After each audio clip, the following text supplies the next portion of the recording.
ওয়ারিশান সম্পত্তি একজন ওয়ারিশের কাছ থেকে একটি দাগে জমি ক্রয় করা যাবে কিনা, খুবই গুরুত্বপূর্ণ আজকের এই ভিডিওটি। কারণ আমাদের দেশে মেজরিটি পার্সেন্ট ভূমি মালিকগণ এই সমস্যার সম্মুখীন।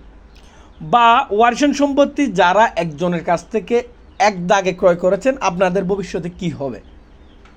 আমি সবাইকে অনুরোধ করব সম্পূর্ণ ভিডিওটি দেখবেন এবং ভিডিওটি যদি গুরুত্বপূর্ণ মনে হয় তাহলে অবশ্যই শেয়ার করবেন।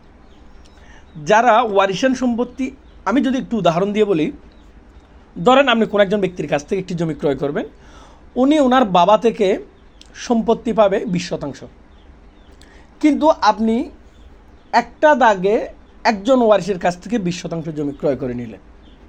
আপনার ভবিষ্যতে কিন্তু কঠিন এবং জটিল আইনি সমস্যার সম্মুখীন হতে হবে।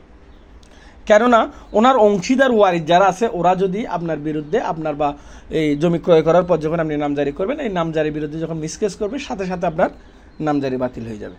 কারণ এই খতিয়ানে যদি 10টা দাগ থাকে, 10টা দাগ মিলেই আপনি যার কাছ থেকে জমি ক্রয় করেছেন উনি জমি পাবে 20%, কিন্তু আপনি একটা দাগে 20% জমি ক্রয় করেছেন, তাহলে আপনি সমস্যার সম্মুখীন হবেন।